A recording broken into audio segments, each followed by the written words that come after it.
Por mais que aquelas centenas de milhares de pessoas amontoadas num espaço pequeno se empenhassem em estropiar a terra sobre a qual se comprimiam, por mais que atravancassem a terra com pedras para que nela nada crescesse, por mais que arrancassem qualquer capinzinho que conseguisse abrir caminho para brotar, por mais que enfumaçassem o ar com carvão de petróleo, por mais que cortassem árvores e expulsassem todos os animais e os pássaros, a primavera era primavera, mesmo na cidade. Oi gente, tudo bem? Eu sou a Ana Lu e eu li Ressurreição, do Lev Tolstói, com tradução para o português do Rubens Figueiredo. Esse foi o último livro escrito e publicado pelo Tolstói. Ele saiu em 1899, mas ele passou ali alguns anos escrevendo antes, né, que o livro fosse publicado. Aqui no Brasil a gente tinha uma edição da Kozak Naif com tradução do Rubens Figueiredo, né, mas depois que a Kozak quebrou, felizmente a Companhia das Letras comprou os direitos da tradução do Rubens Figueiredo e continua então publicando as obras do autor com essas traduções. Ressurreição saiu no ano passado e eu fiquei muito empolgada pra ler. Ganhei de amigo secreto da minha prima Bianca. E, é claro, né, depois que eu ganhei, eu acalmei um pouco e fiquei empurrando ele com a barriga o ano todo. Eu coloquei esse livro na minha meta de 12 livros pra 2021, mas eu juro que eu achei que não ia rolar. Depois que passou, sei lá, outubro, eu pensei, já não dá mais pra encaixar nenhum calhamaço russo na minha vida. Mas eis que era cerca de, sei lá, 28 de novembro, quando eu terminei de ler um livro que eu não me lembro qual era, e pensei, o que eu vou pegar agora? E aí fiquei pensando entre vários livros finos que eu poderia pegar, olhei pro Tolstói e falei, cara, eu vou pegar Tolstói. E foi muito engraçado. Eu acho que a gente dos livros, a gente tem umas manias muito loucas, que é essa de, sei lá, não ler calhamaços no fim do ano, né? Calhamaços exigem ali um certo fôlego que parece que a gente não tem mais no final do ano. E geralmente eu empurro eles pra, sei lá, fevereiro, março. Mas eu olhei pra ele, ele olhou pra mim e eu peguei. E pra todo mundo que eu contava, estou lendo Ressurreição do Tolstói, as pessoas me respondiam, mas em dezembro? Tipo, isso era a hora de ler Tolstói? Eu acho isso muito engraçado, porque é meio que sei lá, uma aura comum de que ninguém pega isso daqui pra ler em dezembro, né? Eu peguei ali dia 29 de novembro.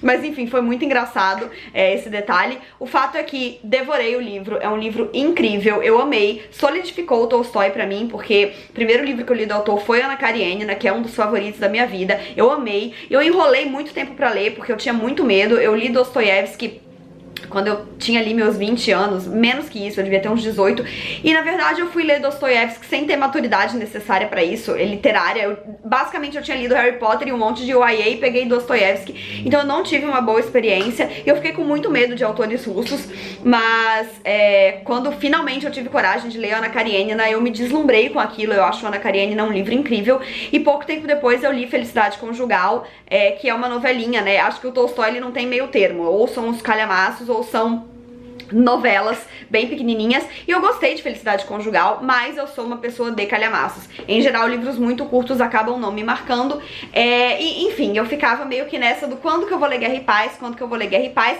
sem pensar que eu tinha outras obras do Tolstói pra desbravar antes. Quando a companhia lançou essa daqui, ano passado, eu fiquei muito animada pra ler, e agora que eu li, eu tenho certeza de que eu preciso ler Guerra e Paz. Ainda é um calhamaço que eu vou encontrar, porque o Tolstói é incrível, e eu acho maravilhoso como ele consegue ser incrível com abordagens tão diferentes, mas ainda assim sendo ele. É muito doido, porque aqui eu consigo ver muito do autor que eu encontrei em Ana Karenina, mas de uma forma bastante diferente, com outro tipo de história, né? Enquanto Ana Karenina a gente tem uma trama muito familiar, política sim, mas sumariamente familiar, e a gente tem esse grande romance, romântico mesmo, né, envolvido no meio.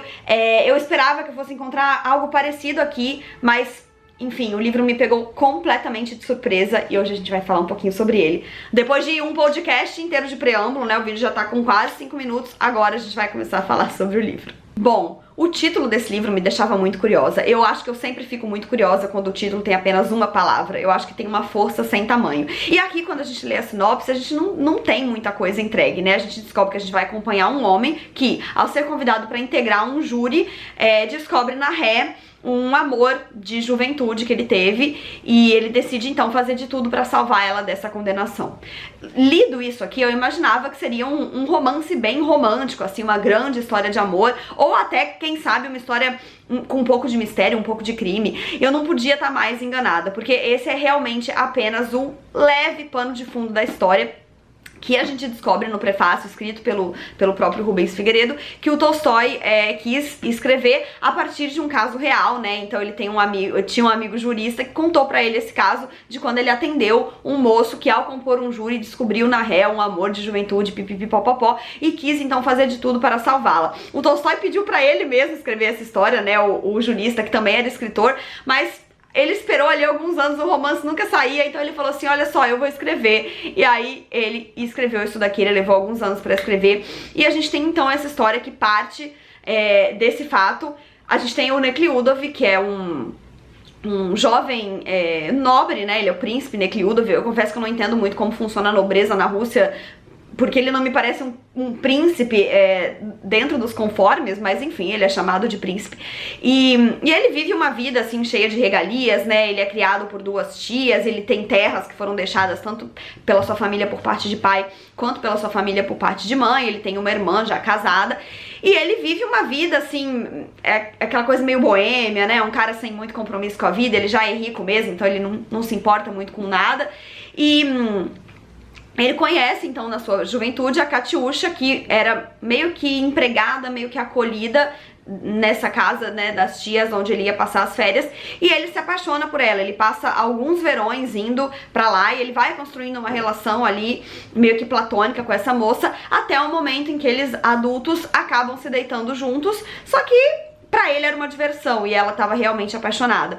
E ele vai embora e ele some no mundo e ela fica com esse cargo, ela engravida e ela é expulsa da casa pelas tias, como se ela tivesse feito sozinha, né? O sobrinho continua sendo idolatrado e ela é expulsa de casa e ela começa então a levar outra vida. A gente acompanha um pouco disso, né, rapidamente, mas a gente descobre que ela segue tentando ainda levar uma vida honesta, mas ela só recebe escurraço da vida, a criança que ela tem morre e ela acaba então caindo na prostituição e a vida avança de maneira que ela acabe, então, nesse julgamento, sendo acusada por um crime que enfim, é totalmente irrelevante se no fim das contas ela cometeu ou não, porque eu realmente achei que o livro entraria nisso, mas ele não entra. A gente tem ali aquele julgamento, eu confesso que eu acho que ela era de fato inocente, mas vai saber, ela e duas pessoas, né, funcionários de um hotel, são acusados de envenenar um rico para assaltá-lo então o Nekhlyudov, né, ele ali, como um nobre, ele é convidado pra compor esse júri. E aí o livro já começa, assim, extremamente sarcástico, porque eu grifei muito esse livro. E o Tolstói, ele faz, assim, ele transforma o sistema judiciário em um circo. E é incrível, porque no fim das contas é um circo, né? Eu sempre adoro, assim, cenas de tribunal, tanto em livros quanto em novelas e filmes, mas eu sempre penso que, cara, no fim das contas é um grande espetáculo e tá todo mundo atuando, porque tem quase que roteiro do que você pode falar, do que você deve vestir, são muitas atuações ali, e o Tolstói joga isso, assim, sem pudor nenhum, e ele fala o tempo todo muito ironicamente de como todas aquelas pessoas que compõem o júri se acham muito importantes e acham que estão ali fazendo o que elas devem fazer pela sociedade, tornando o mundo melhor, quando na verdade eles são um bando de babacas e tudo isso tem a ver com jogos políticos e interesses monetários, e tudo tem a ver com quem tem dinheiro e quem não tem, e enfim, ele já expõe isso tudo logo de cara. Enquanto isso, né, a gente tem ali o Nekhlyudov, que é uma dessas pessoas, né, e tá ali se achando o máximo, porque ele vai ali compor um júri, e ele descobre então ali aquela moça da juventude que ele destruiu, e ele percebe com aquilo, quando ele vê onde que ela foi parar, ali, sendo prostituta, sendo acusada de um crime, ele percebe que o que ele fez teve muito impacto na trajetória dela, porque ela não era essa pessoa.